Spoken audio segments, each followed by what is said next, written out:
Assalamualaikum warahmatullahi wabarakatuh. Perkenalkan, kami dari kelompok 7 akan mempresentasikan hasil diskusi kelompok kami mengenai kasus corona pada perusahaan travel. Baiklah, sebelum rekan-rekan saya menjelaskan materi ini, saya akan membahas sedikit permasalahan yang terjadi pada perusahaan travel ini. Diberitakan sebelumnya, Sekjen Asosiasi Travel Agen Indonesia atau ASKINDO, Pauline Suharno menyebut, seluruh agen travel saat ini sudah benar-benar terpuruk karena virus corona. Seluruh agen travel saat ini agen travel terpaksa melakukan pemotongan gaji pada seluruh karyawan tetap mereka. Pemotongan gaji ini dilakukan sementara karena adanya himbauan dari pemerintah setempat untuk melakukan bekerja dari rumah atau work from home. Hal tersebut terpaksa dilakukan perusahaan karena pandemi COVID-19 ini membuat kegiatan usaha perusahaan travel ini terkena dampak negatif. Assalamualaikum warahmatullahi wabarakatuh. Saya Winda Tri Ariska. Di sini saya akan menjawab soal pertama. Apa pendapat Anda mengenai pemotongan gaji karyawan pada masa COVID-19? Menurut saya, pemotongan gaji karyawan pada masa COVID-19 lebih baik dilakukan dibanding dengan pemutusan kerja karyawan. Namun, harus dilakukan dengan cara yang tepat. Perundingan antara perusahaan dan karyawan harus dilakukan terlebih dahulu agar terjadi kesepakatan bersama antara kedua belah pihak. Karena pemotongan atau pengurangan gaji karyawan tanpa didasari kesepakatan bersama sangat berpotensi terjadinya perselisihan hak. Mungkin sampai sini pendapat saya mengenai pemotongan gaji karyawan. Kurang lebihnya saya mohon maaf. Wassalamualaikum warahmatullahi wabarakatuh. Assalamualaikum warahmatullahi wabarakatuh. Perkenalkan, nama saya Raisa Arum.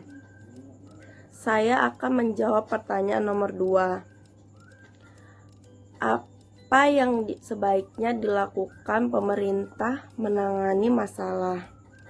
Jawabannya, sebaiknya yang dilakukan oleh pemerintah dalam menangani masalah yaitu menanggulangi pekerja anak di luar hubungan kerja, menetapkan pelayanan pengupahan yang melindungi pekerja, memfasilitasi usaha-usaha produksi pekerja, menetapkan kebijakan dan memberikan pelayanan, memfasilitasi penyelesaian hubungan industri, mensahkan peraturan perusahaan dan perjanjian kerjasama, dan yang terakhir mengantisipasi terjadinya pemutusan hubungan kerja.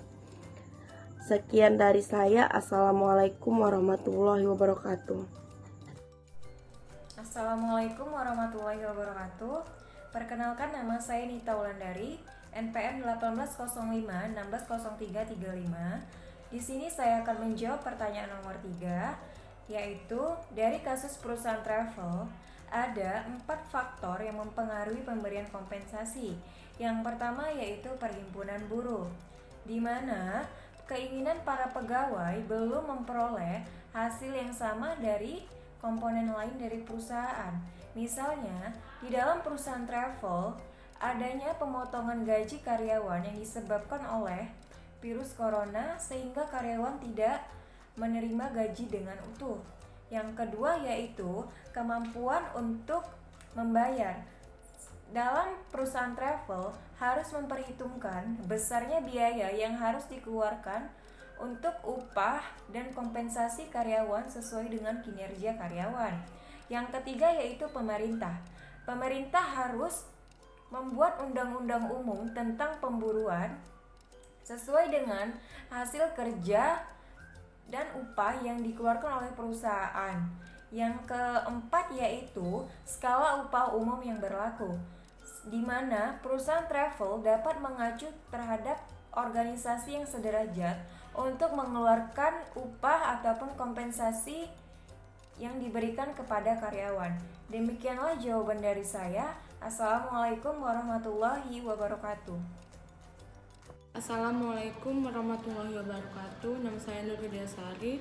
Baiklah, saya akan melanjutkan pertanyaan nomor 4, yaitu jika saya seorang entrepreneur, apa jenis usaha yang pantas yang saya jalankan pada masa COVID? Kemudian berikan alasannya dan beri tips agar pekerja Anda tetap diberi gaji walau keuntungannya mungkin akan berkurang pada masa COVID. Pertama itu, pandemi ini melahirkan banyak kebijakan baru. Orang menjadi lebih sadar akan pentingnya menjaga diri dari terpaparnya virus. Maka dari itu saya akan menjalankan bisnis, bisa membuka usaha seperti masker, hand sanitizer, kemudian jaket antivirus, suplemen vitamin mendukung imunisasi tubuh. Dan yang kedua, saya akan membuka sektor kuliner. Dalam situasi apapun, bisnis kuliner ini tetap menjanjikan di tengah pandemik. Saya bisa menjanjikan berjualan seperti frozen food, siap saji dan siap masak, makanan sehat pendukung imunitas. Kemudian yang ketiga itu, kemudian saya akan membuka jasa guru privat karena pemerintah telah menerapkan belajar di rumah, seperti tidak sedikitnya orang tua yang kesulitan mendampingi anaknya belajar di rumah. Ini salah satu peluang bagi saya untuk bergerak di segmen pendidikan dengan menawarkan jasa sebagian guru privat. Pasar agar pekerja Anda tetap diberi gaji walaupun keuntungannya sedikit. Seperti yang pertama itu, saya akan periksa